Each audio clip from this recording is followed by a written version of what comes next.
Hello दोस्तों, मेरा नाम है रंजीत झा और स्वागत है आपका मेरे चैनल पे। और आज मैं आपके रिक्वेस्ट पे लेके आ गया अपना नया वीडियो, वो है आईपीओ के बारे में। आप में से कई सारे यूजर हैं जिनके मन में बहुत सारे सवाल हैं आईपीओ को लेके, वो है हैप्पीएस्ट माइंड टेक्नोलॉजी के बारे में। उन्हें समझ में नहीं आ रहा है कि क्या उन्हें हैप्पीएस्ट माइंड टेक्नोलॉजी के आईपीओ के लिए जाना चाहिए या नहीं जाना चाहिए। तो देखिए, मैं आपको पहले बताऊंगा कि हैप्पीएस्ट माइंड टेक्नोलॉजी जो है वो किन के हाथों में है, उसका ग्रोथ क्या है पिछले कुछ सालों में, उसकी हिस्ट्री क्या है और वो किस तरह का रिटर्न देगा। लेकिन सबसे पहले अगर आप चैनल पर नए हैं तो हमारे चैनल को जाके सब्सक्राइब के बटन को दबा दीजिए, ताकि आपको इस तरह के इंटरेस्टेड वीडियो का रेगुलर अपडेट मिलता रहे। साथ ही नोटिफिकेशन बेल पर दबाना मत भूलिएगा। तो देखिए, हैप्पीएस्ट माइंड टेक्नोलॉजी ये जो कंपनी है जिसे स्टार्ट किया था अशोक सुता जी ने। तो देखिए, कहते हैं कि गाड़ी की इंजन जैसी होती है, गाड़ी का परफॉर्मेंस वैसा होता है। ठीक है, अगर ट्रेन की इंजन अच्छी नहीं हो तो आप बॉडी को कितना भी अच्छा बना दो, परफॉर्मेंस अच्छा नहीं आएगा। तो भाई, इसके इंजन में ही दम है। आप समझ रहे हैं ना, इसका इंजन जो बहुत ही सॉलिड है। और ये इंजन का नाम है अशोक सुता। ये आईटी वर्ल्ड में बहुत नामा जाना नाम है। इन्हें लोग बहुत ही सम्मान की दृष्टि से देखते हैं, इनको दुनिया पहचानती है। क्यों? आपको पहले थोड़ा सा इनके पास्ट में लेके चलते हैं। बात करते हैं आज से इनके 25-30 साल पहले तक के करियर की। तो देखिए, इन्होंने विप्रो को संभाला। आपको पता होगा कि ये विप्रो को ऑलमोस्ट 15 साल तक विप्रो को इन्होंने अपने हाथों से संभाला। और उस टाइम जो विप्रो का डिजिटली ग्रोथ था वो 97% था। Can you believe 97%? It much better than Cognizant, Infosys, समझ रहे हैं, माइंडट्री, इन जैसी कंपनियों से बहुत अच्छा था। क्योंकि इनका जहाँ 40 से 42 रहता है, ये इन्होंने विप्रो का कहते हैं कि वो गोल्डन पीरियड था जब अशोक सुता जी विप्रो के साथ जुड़े हुए थे। उसके बाद इन्होंने माइंडट्री को संभाला और आज जो माइंडट्री है वो एल&टी के हाथों में। और आपको पता है कि माइंडट्री का ग्रोथ किस तरह से हुआ है। अब इन्होंने एक नई कंपनी स्टार्ट की जिसका नाम है हैप्पीएस्ट माइंड टेक्नोलॉजी। अब हैप्पीएस्ट माइंड टेक्नोलॉजी में इन्वेस्ट करना चाहिए कि नहीं, इसके लिए इसके बिजनेस को समझते हैं थोड़ा सा। बिजनेस को समझने के लिए सबसे आज के डेट में समझना सबसे आसान है कि उसका रेवेन्यू कैसा है और बेनिफिट मार्जिन कैसा है। तो देखिए, अगर मैं एक साल पहले जाऊं तो पिछले साल 17.36 करोड़ का नेट बेनिफिट हुआ है। देखिए, मैं रेवेन्यू की बात नहीं कर रहा हूँ, नेट बेनिफिट। नेट बेनिफिट क्या होता है कि रेवेन्यू में से जितने आपके कॉस्ट होते हैं, जिसको चलाने के लिए चाहिए होते हैं, आपके एम्प्लॉय के पेमेंट्स होते हैं, आपके जो भी XYZ खर्चे होते हैं, इन सबको डिडक्ट करने के बाद, जीएसटी टैक्स पे करने के बाद में, जीएसटी, IGST, इन सब के बाद जो अमाउंट बचता है, that is called net profit. और नेट प्रॉफिट जो था पिछले साल वो था 17.36 करोड़। जी हाँ, 17.36 करोड़। और बात करते हैं 2020 की। तो 2020 के अगर मैं लास्ट क्वार्टर की बात करूं तो वो गया है 71 करोड़। जी हाँ, 71 करोड़, सच ए ह्यूज अमाउंट। ये है इनका नेट प्रॉफिट। तो आप रेवेन्यू का अंदाजा तो इससे लगा ही सकते हैं। साथ ही में इस इंडस्ट्री ने इस कोरोना के समय में, इस लॉकडाउन के फेज में, जब दुनिया जो है वो सर्वाइव कर रही है, अपने को सर्वाइव करने के लिए लड़ रही है। हर कंपनी नए नए प्लान लेके आ रही है, कॉस्ट कटिंग कर रही है, अपने सर्वाइव के लिए लड़ रही है। बहुत सारे कॉस्ट कटिंग का प्लान लेके आ रही है।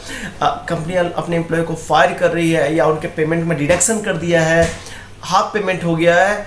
इस टाइम में भी इस कंपनी ने हैप्पीएस्ट माइंड टेक्नोलॉजी ने 71 करोड़ का बेनिफिट दिया है। तो अब आप क्लियर हो गए कि हैप्पीएस्ट माइंड टेक्नोलॉजी का बिजनेस प्रोसेस कैसा होगा। ये इसके रेवेन्यू ने बता दिया। अशोक सुता जी का बैकग्राउंड क्या है आप समझ गए हैं। जिस इंसान ने विप्रो और माइंडट्री जैसी कंपनी को लीड किया हो तो उनकी सोच कैसी हो सकती है, उनका विजन कितना स्ट्रांग हो सकता है। अब समझते हैं कि आखिर हैप्पीएस्ट माइंड टेक्नोलॉजी का पर्पस क्या है, कितने पैसे इकट्ठा करना चाहती है और वो किस तरह से काम करेगी। तो टोटल जो है इस आईपीओ के थ्रू 702 करोड़ 702 करोड़ रुपए इकट्ठा करने का प्लान है, जो कि फ्यूचर में कंपनी के ग्रोथ में इस्तेमाल किया जाएगा। इसको कंपनी में इन्वेस्टमेंट किया जाएगा। जी हाँ, 702 करोड़ रुपये जो है। अब इसको जो है अगर मैं कैटेगराइज करूं तो देखिए, मैं आपको बताता हूं एग्जैक्टली इसको किस तरह से यूज किया जाएगा। इसमें से 110 करोड़ 110 करोड़ जो है वो न्यू इशू में शामिल होगा। इसके अलावा ऑफर सेल के तहत जो है वो 3,56,63,585 शेयर को सेल किए जाएंगे। तो ये इसको बेच के 702 करोड़ रुपए जो है कमाए जाएंगे और जो कंपनी की ग्रोथ में इस्तेमाल किया जाएगा।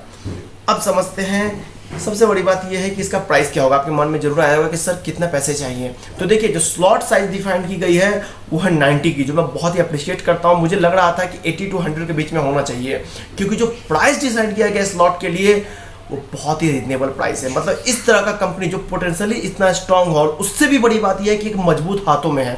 देखिए, कंपनी कितनी भी अच्छी हो, अगर वो मजबूत हाथों में नहीं हो तो येस बैंक बन जाता है। 450 रुपये का शेयर 10 रुपये 9 रुपये पे आ जाती है। आप समझ रहे हैं ना, कंपनी का बिजनेस ही इंपॉर्टेंट नहीं है, उसके चलाने वाला भी स्ट्रांग होना चाहिए। तो ये एक मजबूत हाथों में एक मजबूत कंपनी है जिसका ग्रोथ रेट खुद उसका बेनिफिट बता रहा है, उसके नेट प्रॉफिट बता रहे हैं कि उसका बिजनेस प्रोसेस किस तरीके का है। तो इसको अशोक सुता जी जो हैंडल कर रहे हैं, 702 करोड़ रुपए लाए जाएंगे जो आपको फ्यूचर ग्रोथ में इस्तेमाल किया जाएगा।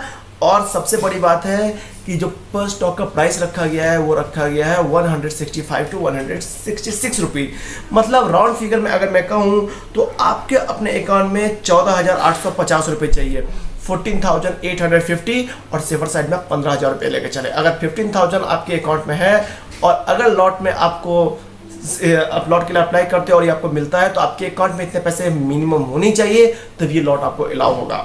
देखिए एक चीज़ मैं क्लियर करना चाहूँ, ऐसा नहीं कि आज आपने इस स्टॉक के लिए अप्लाई किया, लॉट में आपको मिल गया और आप सोचेंगे कि अगले हफ्ते जो है ना स्टॉक 500 रुपये का हो जाएगा। ऐसा कुछ नहीं होने वाला है। देखिए ऐसे मार्केट को प्रिडिक्ट नहीं कर सकते हैं, लेकिन एक दिन में ड्रामेटिकली चेंजेस नहीं होता। इनका एक प्लान है, ये फ्यूचर प्लान को लेकर चल रहे हैं कि भाई 700 करोड़ हम इन्वेस्ट करेंगे, उससे रिटर्न आएगा, तो ये आपको लॉन्ग टर्म में बहुत अच्छा इन्वेस्टमेंट देगा। तो अगर मेरी राय ये है कि आपको इस लॉट के लिए ज़रूर अप्लाई करना चाहिए और आपकी किस्मत अच्छी रही तो ज़रूर आपको मिलेगी, और नहीं भी मिले तो एक बार ये लिस्ट हो जाती है, जब इसके शेयर्स जो आ जाते हैं आपको इनको वॉच लिस्ट में लगा के रखना है और उसके बाद आपको एक राइट टाइम पे एंटर करना है। देखिए मेरा पर्सनल सजेशन है, बाकी आप अपने फाइनेंशियल कंडीशन को बेटर समझ सकते हैं तो आप सोच समझ के डिसीजन लीजिए, और अगर कोई कन्फ्यूजन है तो अपने फाइनेंशियल एडवाइजर से कंसल्ट कीजिए। इसके साथ ही आपके मन में कोई भी क्वेश्चन है तो आप मुझे कमेंट सेक्शन में पूछिए, और मुझे इंस्टाग्राम पे, लिंक्डइन पे, ट्विटर पे फॉलो कर सकते हैं, अपने क्वेश्चन वहाँ पूछ सकते हैं। मैं हर क्वेश्चन को लेने की कोशिश करूंगा और उनका जवाब भी जरूर दूंगा। अगर आपको वीडियो अच्छा लगा तो इसको दूसरों के साथ शेयर करके मुझे अप्रिशिएट करिए। तब तक के लिए बाय बाय।